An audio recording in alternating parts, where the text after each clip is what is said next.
Hey everyone, welcome back to the Can I Ask You a Question podcast. Each week on the podcast, we're going to be deep diving into questions or having an interview with one of the most interesting people in my life. Either way, we're going to grow better and more curious and just have a lot of fun along the way. And with that, let's just jump into today's episode. And here is the question. How do I build a personal library? The other title of this episode is My Personal Fascination with Memories. I love memories. I love capturing them in photo and video and through journaling. And we're going to kind of break into that a little bit, my own personal fascination with memories and how and why you should build a personal library. Libraries. Presidents have libraries. I don't know the full deal on it, but when a president is done, they all seem to get a presidential library that I assume is the archive of their history and time as a president.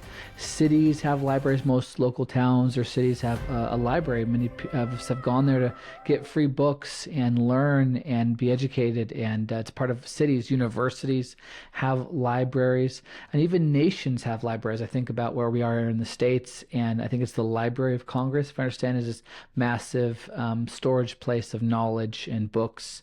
But the question is, does my family have a library, a personal library, and should we? The short answer is I think yes, but we're going to jump into that. Webster's dictionary defines the word library this way, and it's pretty much how you would think it would be: a place in which literary, musical, artistic, or reference materials such as books, manuscripts, recordings, or films are kept for use but not for sale. Another part of the definition is a collection of such materials.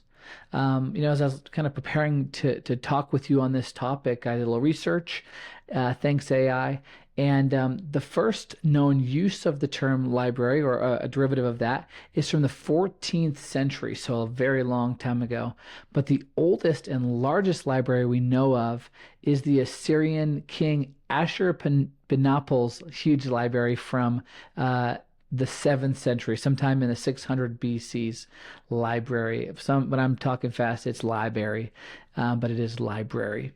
Good old Ashurbanipal's library was apparently the most systematized, but there are even earlier archives dating back a few thousand years before this. So, all through history, and even as, of course, a follower of Jesus, reader of the Bible, just reading today about, archives and of the kings. And we have this long, long history of archiving and history, and of actually been storing those in a place that ultimately became known as a library.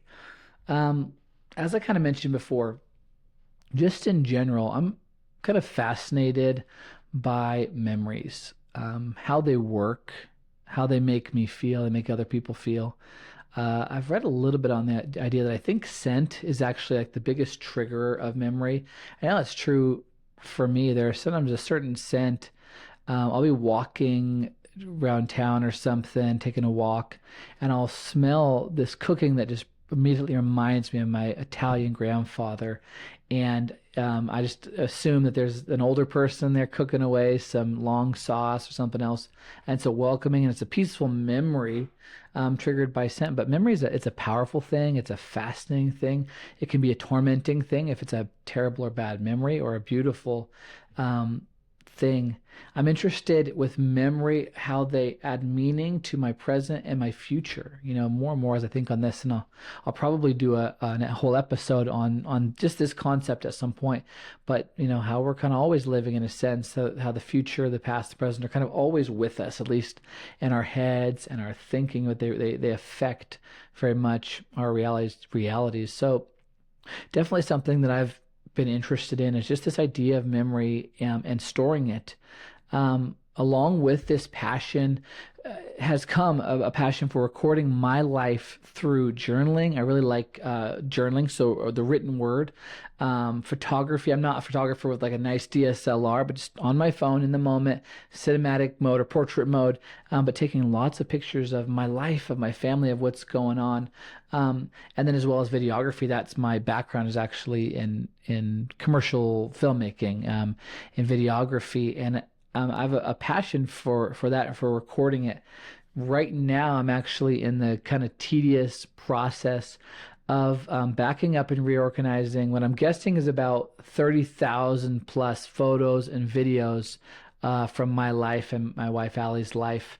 A lot of this is actually from just our last 12 years together, and I'm working on storing it in the right way. And I ran into some trouble getting into the weeds here with the metadata, where it seems like it was showing up, at which point it wouldn't organize in most programs by date, which could be a problem when you're dealing with so many photos and you're wanting them to kind of look back chronologically or whatever at life. So I'm in that process right now. And it's a passion for mine to store them. To me, that's such a treasure, and we're going to kind of get into that. I know that I might be a bit of an extreme example, but I'd like to share with you, maybe I can make you a little bit of a convert towards this idea to love taking photos and journaling and videos and building a personal library. I want to give you 5 reasons. These are my reasons to try to convince you to build your own personal library. And then I'll leave you with some practical ideas on how to get started or to optimize what you're already doing. I think some people just are not particularly interested in capturing memories or taking photos. They don't like how they look. It feels awkward. They're not maybe the most retrospective type. They want to live in the moment, and there's definitely benefit to that. I don't know what the truth is. I feel like I saw this on a movie, whether apparently you retain things better when you're not taking a photograph and you're just remembering it or not. I don't know. What I do know is that I don't think I'd remember half of what I have photographs of, but by having them, I'm able to look back and remember. So I love it, and maybe by the end of this, you will too. Let's get going. Reason number 1 why I think you should build a personal library, and as I talk, you'll kind of get the idea. I mean that in a really kind of broad sense. But building a personal library shows that you take yourself and your life's work seriously. That you take yourself and your life's work seriously. That's reason number 1. If you're an artist or a musician, a writer, a filmmaker, a communicator, who write sermon notes or speaking notes, you're an academic or something similar, then the need to archive and record your work should be obvious. Not everyone is doing it, or has a very messy format, and obviously, like, your life's work is primarily a format that can be easily recorded and is valuable. And so you take yourself seriously. It shows you are, and do it. Take yourself seriously by building that library, by storing that in a way that's going to be with you and for those after you, easily accessible and safe. But even if you're a plumber or a baker, a nurse, or any other profession, that could have really been anything, there's probably something that you do differently, something that you value, and you should record it.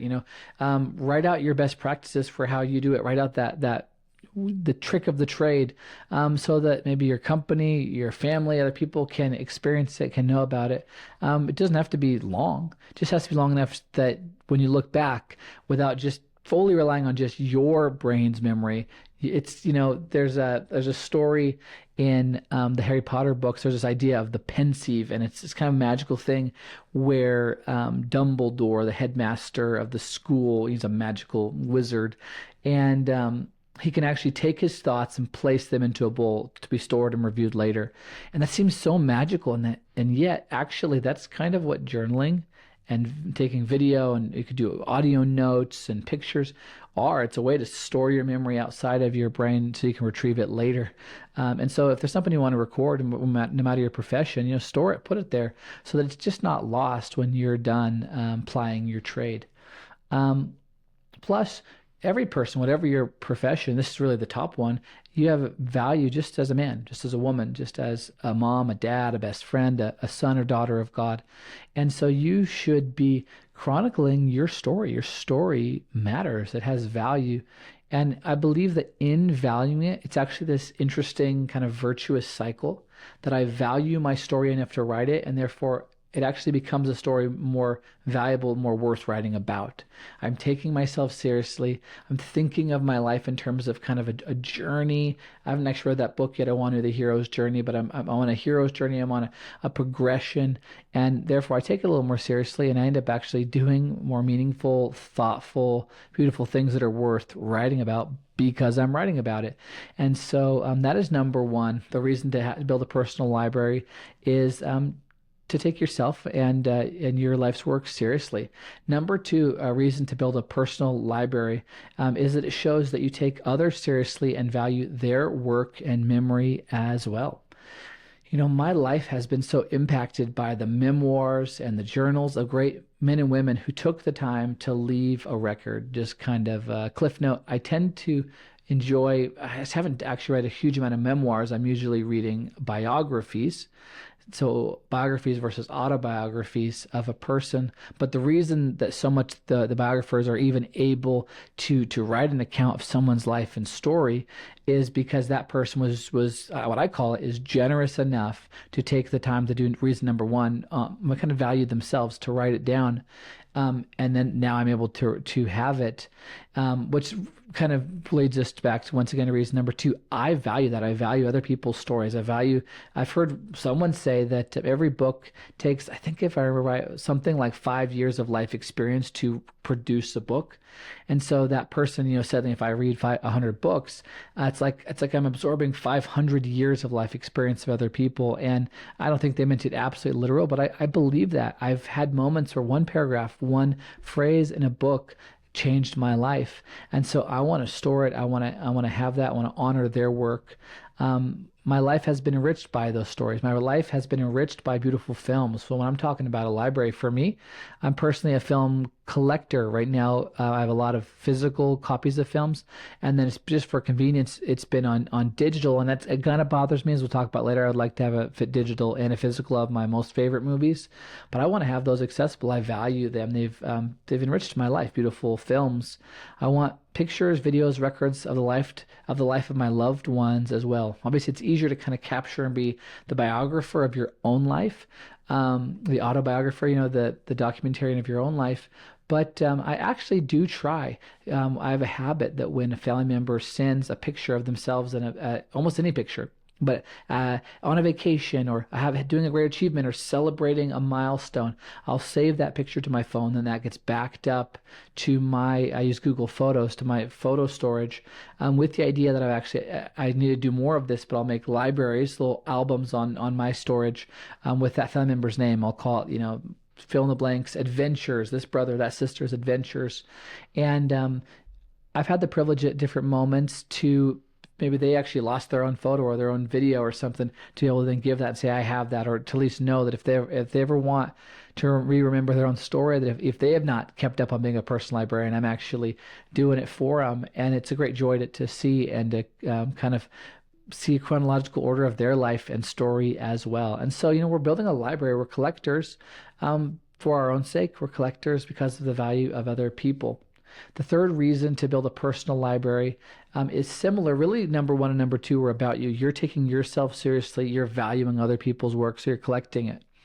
But number three is that you're building a personal library as a gift to your children, your grandchildren, and possibly the world. And like I said, I've been a beneficiary of other people's libraries, of their written works and records and histories.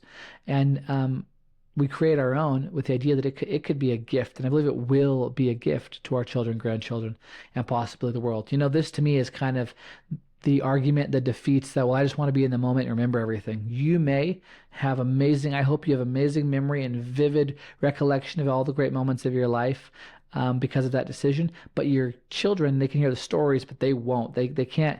It's a miracle that they can go back and look and watch it and see it, and it's a gift.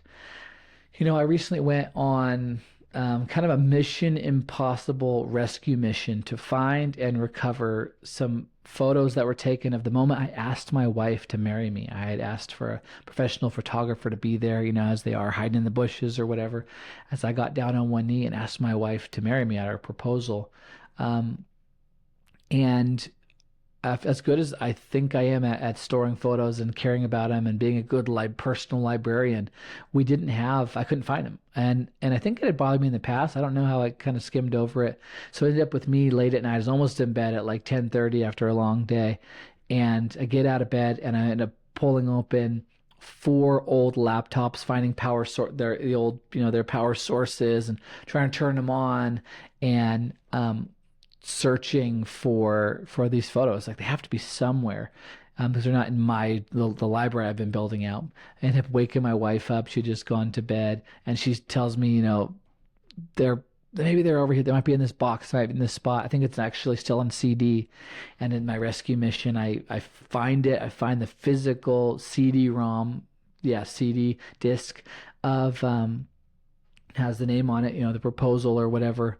And I go, the first computer I put it into, it eats the CD, gets stuck. So I turn it off, take the power out, take a butter knife, get the CD out of that. Finally, I'm able to switch to another computer. That CD-ROM works. And I'm praying. I'm like breathless. Like I said, maybe at least for a nerd librarian, this is like Mission Impossible style, because I really value the memories, and I wanted those pictures forever. As far as I knew, this might be the last record of that memory. And so I was able to get them off, transfer them, and now they're backed up in at least in multiple places. And I'm so grateful to have about 18 or so photos of the moment, the few minutes after when I asked my wife to marry me. It's really, kind of a miracle that I can look back as I feel it on those pictures, on that moment, and kind of go back in time. Very, very cool. Another reason that storing these things is a gift to your kids and to your posterity is that I'm not just recording photos of, the day I fell in love. That's pretty awesome. Or poetry, which is awesome. But I also keep clear records of important financial and legal documents, sync to your last will and testament, passwords. If I were to pass away, if something were to happen to me, or I was gone for an extended period of time, I don't want to make it a big chore for my family to be able to access what's valuable. And they're not exciting, but your passwords and your legal documents are important. And so actually getting a strategy and being someone that stores things and knows where they're at is actually a gift to those around you. In a past episode, talked about how to be a person that leaves a legacy, and we talked about ways you could basically do a deposit or a blessing for your future posterity, and ways you could be leaving a debt. And bad file management and no records of your life or of your financials is not a gift to your kids if they ever needed that information or when they need that information.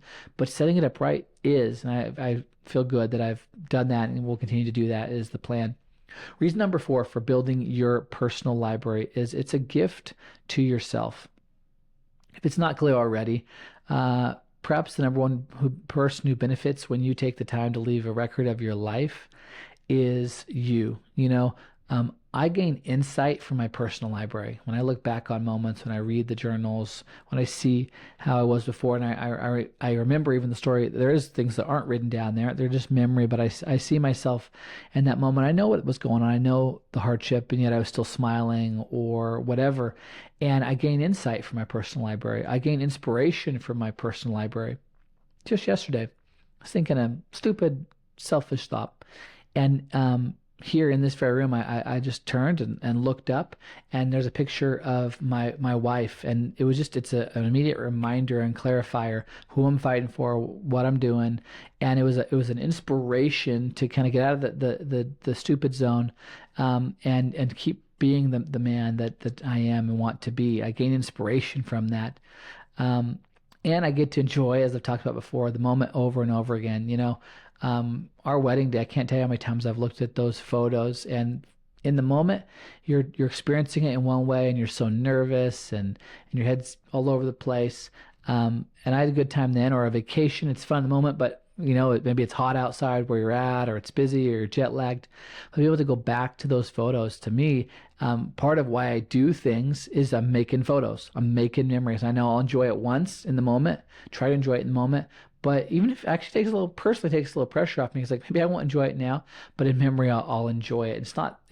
You're not recreating history. Maybe you are a little bit, because you can't feel how hot it was or uncomfortable. You kind of romanticize it, but it's not an absolute fantasy. It's not recreating history. It's to me, it's a gift. It's this ability to actually step back in time and enjoy and remember and appreciate, which then starts the whole circle again. I gain insight, I gain inspiration, and I benefit from a personal library. There's one more reason, I think a compelling reason to build your personal library, but I'm going to wait till the very end to give that with you. So stay tuned to the end of this episode, this podcast. We're not going to be so much longer, but stay with me so you can hear reason number 5 for your personal library to build it. With that, I just want to do a quick call to action and ask you to subscribe to my weekly newsletter, The Wise Letter. It's a direct link of communication between yourself and myself. I'd love for you to reply to the emails, ask questions, discussion. And, with social media and changing technologies, we don't always have that way to build community, but an email list is still this tried and true steady way for us to stay connected as a tribe. It's also a weekly form of encouragement. I hope that every week as you're listening to this podcast, you're encouraged, you're being built up, you're around like-minded people, you and me and the guests we're listening to and we're learning from, even if they are different from us. I hope you're encouraged. But it's another source of weekly encouragement is the Wise Letter. And it's in the written format. I like to listen to things, like to read things. Both are a benefit. And then finally, it's an active way to support the show. It helps me know you're out there, helps me know you're interested and you're joining this community, interested in the content that I'm producing. And actually, I want it to become more of a conversation as I hear your thoughts on it. And so with that, you can go to thewiseletter.com. There's also links wherever you're listening or watching this. You can click the link and then subscribe to that, and you're going to get those once or more a week emails. Thank you so much. And with that, let's jump back into the podcast with our tip number 1 for how to build a personal library. Maybe you say, okay, I'm sold. I was sold on number 1 or 2 or 3 or 4 reason there. I'm anticipating your 5th reason to build a personal library. Okay, how do I do it? Maybe you always wanted to build a personal library, but it felt daunting and hard. Let me give you some relatively simple steps and a couple of pro tips as well. So tip number 1 is just start recording. Take photos. Take videos, write notes and journals, and store those notes and journals in one place. Write them in one place. Start recording your life. When I'm talking about building your personal library, it's other people's stuff, books and recordings and films and things that you want to share and keep. But then definitely in this episode, the emphasis is on the library or the record of your own personal story and your family's stories. And the simplest way to start is just take, our phones are amazing for capturing photo and video. Take photos, take videos, take one a day if you're not used to doing it, or one a week. Pick a time. Maybe it's every Saturday if that's the day your family's all together. Say, I'm gonna take at least one picture of every Saturday we're together. That'd be 52 in a year. In that time I'm gonna probably take thousands. I'm obsessed with it. I love having the memories and I love doing that. But at least have some. It's gonna be such a gift, as we said before, for yourself in the future, your family, and everything we already explained before. So just start taking photos. Start taking videos, and then start writing notes or journals in one place. We could do a whole episode, probably will, on the power of journaling and practicals for journaling. It does not have to be long. It does not have to be complicated, and it can be. So the big thing is just write it in one place so that you can see and you know where to go back to see a linear, chronological kind of list of your thoughts over the months and years to come. It's a beautiful thing. I love going back to my journals and reading them and seeing where I was, where I'm at, where I've grown, where I've maybe fallen backwards. It's very helpful. And that is tip number 1, start recording. Tip number 2 for building your personal library. You start recording, number 1. Number 2 is start storing. Pick one digital home for your photos and videos. Okay. And then pick one digital or physical home for your notes or journals. So you're capturing most of that you're going to capture is going to be on your phone. You can use something else, but you can even take your notes on your phone or use your laptop, or you could do it with kind of decide a little bit on the notes. Are you a handwritten note person? Then get a notebook you really like, and then go all the way through it, fill it, and then find a box or somewhere safe. If you want to, you can do a literal fireproof safe if you really want to guard it and protect it for the future, but where you're going to store it, and then you can slowly start adding those, and then you'll be able to go back onto those and to see them. But one place, if you have 5 notebooks with thoughts in each of them, way harder. It's not a true library. It's not clearly archived at the very least. And so find one place. Same thing with your photos and videos. Far as I'm aware, You can pay for a subscription to the iCloud or whatever Apple's thing, and they'll back up all of your photos. You can keep them on your phone and computer then, and then it'll be backed up to the cloud. You can look. I don't use them, so you can look into that. But if choose that, and then just you can store them all there, and that could be great. I really like Google Photos. I use I have a paid subscription to the Google Drive or whatever, and so I have extra storage to store all of my stuff, and basically a digital hard drive or the cloud. And then Google Photos is particularly a kind of user-friendly way to store all of your photos in there. But pick one place, and then like with Google Photos, you can set it, I think with Apple too, I'm sure that other companies have theirs, where it basically just auto backs up your what you're taking there. But find one place and begin to store it. And versus lots of different places, and it becomes daunting. Where is that photo? Where is that memory? You're building a library, and kind of if we know anything about libraries, is they're organized. Number three, which kind of leads to that tip, our library tip number three is build folders. This is either like making some people so happy, and other people are like they're booing me right now if they've cared to listen this far. I hope you have. Build folders, people, please. Create digital photo or video albums in your digital library. So I think in Apple, I know in Google, you can create albums. You got all your photos, but then you can throw certain photos in there. And that helps me just be able to go back if I want to quickly see a certain memory, grab a photo. I love this. This is a great tip for spouses when you're needing photos for like that Instagram post for your anniversary. If you have them all stored in the same place and you have an album of, let's say, your vacations or dates you've done together, you can go right there, grab a couple. You have a wealth of them, and it's easy to then celebrate your spouse. So create folders. You could do it just by year. You could do it by event type, but create folders. Create folders, like I said, with the year, the event, for all the media and writing that. So let me backtrack. In like Apple or Google Photos, are probably gonna be called albums, and just name them. It's easier to view it all. You're going to probably want some kind of digital storage solution. Like I think there's one called OneDrive, Dropbox, Google Drive. Obviously with the Apple Cloud, I think their Notes app. They may have another option like Apple Files. You're going to want basically a digital hard drive to store a lot of your stuff. That's where you're really going to want folders. Okay. So I have folders like for my personal stuff, for business stuff, for and then broken up, pictures of I actually have a whole folder. It's not just our, but other people's weddings. So I've maybe taken the video for them or done pictures. I have actually a folder for funerals for some loved ones where they've had a funeral and there was a funeral video. I want to be able to store that. Maybe somebody wants to watch that. Their spouse wants to watch that later. And so it's saved there, but it's saved there with folders. We could do a whole episode on that. Probably won't do one on that, but you could email me with questions on just good folder structure, a library structure to be able to save your stuff.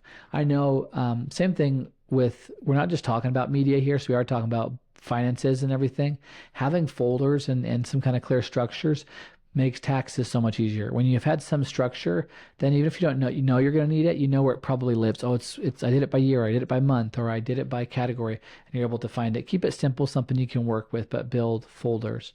Library tip number 4, be redundant. I want to be one of a kind. I want to be special. Okay, you can do that in your personality, but in your file storage, in your library building, be redundant. Here's my suggestion. Buy like a 2 terabyte SSD drive, solid state drive, and store all your photos, videos, and writings nicely organized by folders onto a physical drive. And so then ideally what you're going to have is you'll have picked some kind of a cloud-based storage, and you'll have all your most valuable stuff in the cloud, and you'll have also on the one or more physical drives that are kept in a safe place. That way, essentially, if God forbid there was a house fire, all your photos maybe are lost on that hard drive if it wasn't in like a fireproof safe, but they're in the cloud, so you're going to be able to re-download them. The world goes crazy, that company deletes all your stuff, or goes out of business. Okay, you have it physically. You can then upload it to a new cloud service. And with the 2, you're unlikely to lose both in the same event.